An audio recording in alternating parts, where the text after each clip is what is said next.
Hello students and welcome to easy engineering concepts.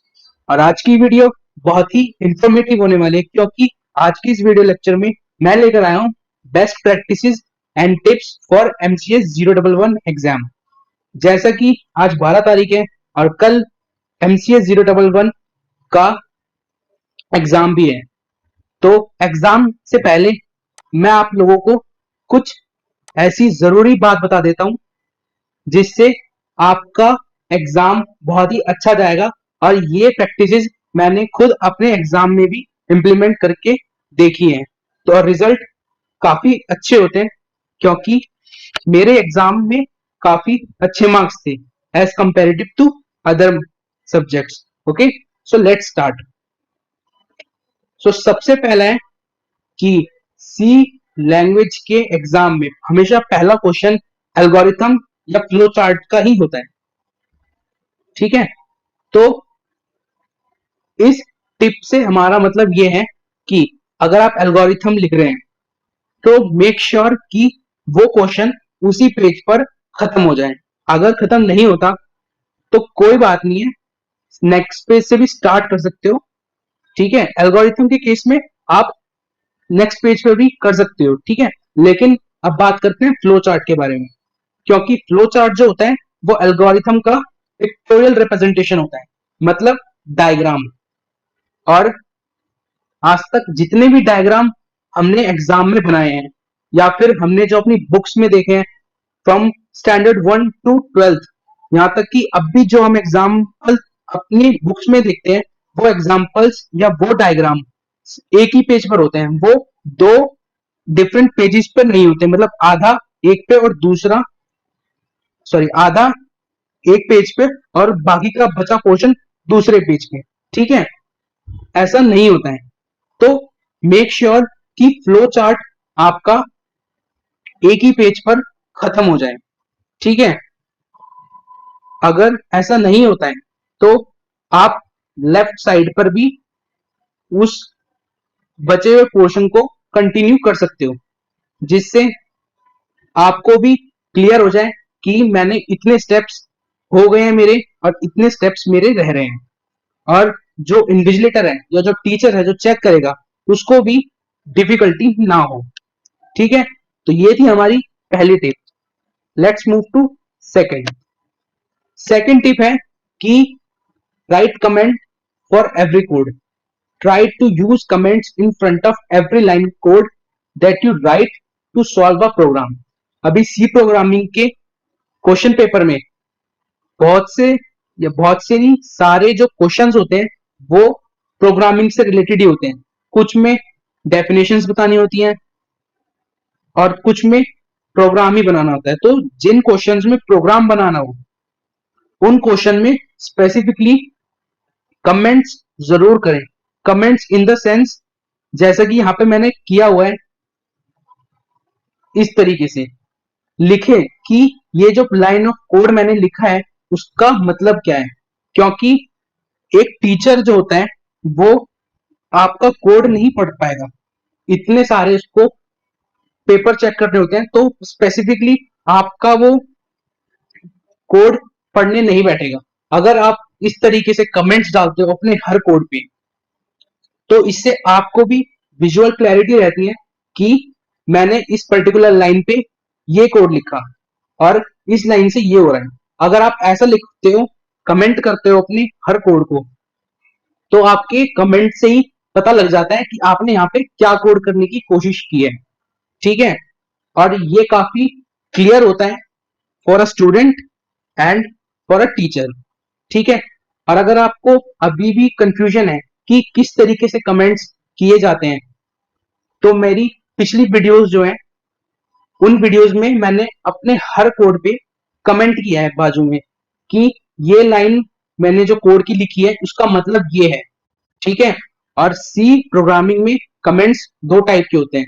Single line के लिए double forward slash, और multiple line comments के लिए slash और एस्ट्रिक। ठीक है, तो नीचे मैंने सैंपल भी दिए हुए हैं कि किस तरीके से कमेंट्स का यूज होता है। तो मेक श्योर कि आपका हर कोड कमेंटेड हो। इट मींस हर कोड के बाद कमेंट जरूर लिखाओ, जिससे कि आपको और टीचर दोनों को विजुअल क्लैरिफिकेशन हो जाए कि ये लाइन ऑफ कोड ये काम करती है। ठीक है, तो ये थी हमारी second tip. Let's move to third. तो थर्ड टिप है write a simple program with every definition. ठीक है, तो जैसे कि प्रोग्रामिंग क्वेश्चंस के साथ साथ कुछ क्वेश्चंस ऐसे भी होते हैं डिफरेंशिएशन वाले, जिनमें हमें फॉर लूप और वाइल लूप या डू वाइल लूप के बीच में डिफरेंस बताना होता है, एरे की डेफिनेशन बतानी होती है, पॉइंटर क्या होता है, और ऐसे बहुत से कॉन्सेप्ट्स हैं। फॉर एग्जांपल स्ट्रक्चर भी है जो हमें जिनकी डेफिनेशन लिखनी होती है। तो आप उनकी डेफिनेशन लिखिए, जरूर लिखिए, बट वो डेफिनेशन मेरे अकॉर्डिंगली सफिशिएंट नहीं होती है फुल मार्क्स लाने के, क्योंकि आप सिर्फ 5 नंबर की या मिनिमम 5 नंबर का ही होता है ऐसा क्वेश्चन। अगर 5 नंबर में सिर्फ आप ये लिख रहे हो कि what is an array, array is a group of similar data types, तो आई डोंट थिंक कि you will get full marks.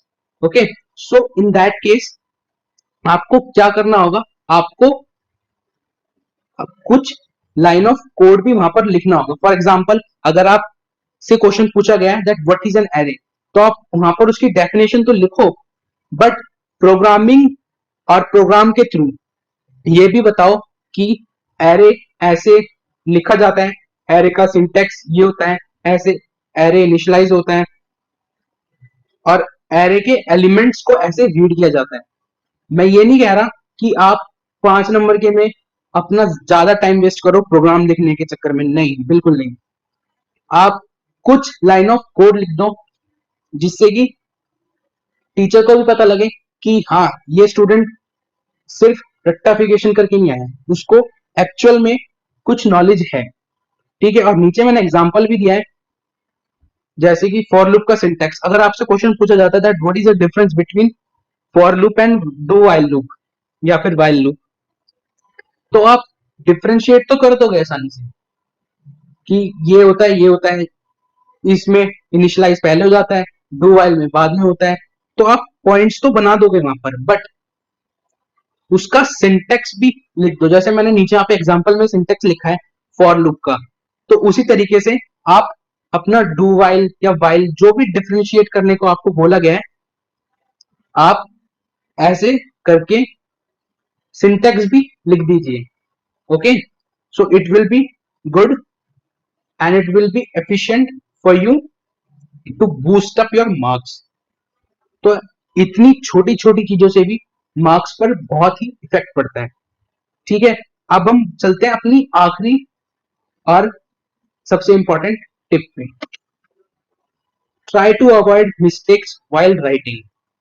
तो होता क्या है कि हम पेपर तो पूरा अटेम्प्ट करते हैं, बट पेपर अटेम्प्ट करते करते हम बहुत सी मिस्टेक या फिर बहुत से कट मारते हैं अपने शीट में, जिसकी वजह से क्या होता है कि हमारी शीट लिखने के बाद हमें ही समझ में नहीं आता है कि हमने आखिर लिखा क्या है, कि कौन सी चीज सही है कौन सी गलत है। तो एक टीचर को तो एक दिन में बहुत सी शीटें चेक करनी होती है, तो वो आपकी शीट पे फोकस कभी बनाएगा ही नहीं। वो आपकी शीट को देखते कि अच्छा काट पीट कर रखा है इसने, तो बस जहां पर आपको 5 मार्क मिलने हुए, आप जहां 5 मार्क डिजर्व करते हो, वहां पर आपको 2 या 3 ही देगा। क्यों? क्योंकि उसने आपका कोड या फिर आपने जो कंटेंट लिखा है वो कंटेंट चेक किया ही नहीं है सही से। तो इसको अवॉइड करने के कुछ तरीके की, सबसे पहला तो neat and clean without cut के काम करो। ठीक है, कम से कम कटो, और use black pen for heading and blue pen for content. ठीक है, ब्लैक पेन से हमेशा हेडिंग लिखो और ब्लू पेन से कंटेंट, जो कि यूजुअली बहुत से लोग करते हैं। ठीक है, और इसमें थर्ड पॉइंट है you can even underline the important words in your content. It means कि सपोज आपने कुछ कंटेंट लिखा, ठीक है, और उस कंटेंट में कुछ एक ऐसा इंपॉर्टेंट वर्ड था, ठीक है, जो कि डेफिनेशन के अकॉर्डिंग सही है और होना भी चाहिए डेफिनेशन में, बट आप टीचर का माइंड कैसे डाइवर्ट करोगे उस जगह जगह पे कि यहाँ पर आपने इंपॉर्टेंट पॉइंट लिखा है। उसको करने के लिए आप ब्लू पेन से पूरा आंसर लिखें और जो वो इंपॉर्टेंट वर्ड है उस इंपॉर्टेंट वर्ड को अंडरलाइन कर दें ब्लैक पेन से, ठीक है। So it will raise a diversion कि हाँ यहाँ पर कुछ इंपॉर्टेंट है, इस वजह से स्टूडेंट ने इसको अंडरलाइन किया हुआ है, ठीक है। So this is all what I have to say, ठीक है। ये थी टिप्स और बेस्ट प्रैक्टिसेस जो कि एक स्टूडेंट के थ्रू एग्जाम में सी प्रोग्रामिंग या सी प्लस प्लस प्रोग्रामिंग से रिलेटेड क्वेश्चंस में और एग्जाम्स में जरूर की जानी चाहिए, क्योंकि ये कहीं ना कहीं मार्क्स को बढ़ाने में हमारी काफी मदद करता है। मैंने खुद ये सारी टिप्स फॉलो करके अपने एग्जाम क्लियर किए हैं प्रोग्रामिंग के सारे, ठीक है।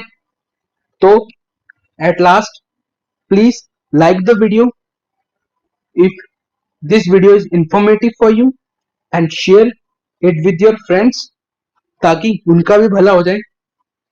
और लास्ट में चैनल को सब्सक्राइब करो ताकि थोड़ा मेरा हो जाए भला। और आप सभी को all the best for your exams. Thank you, that's all.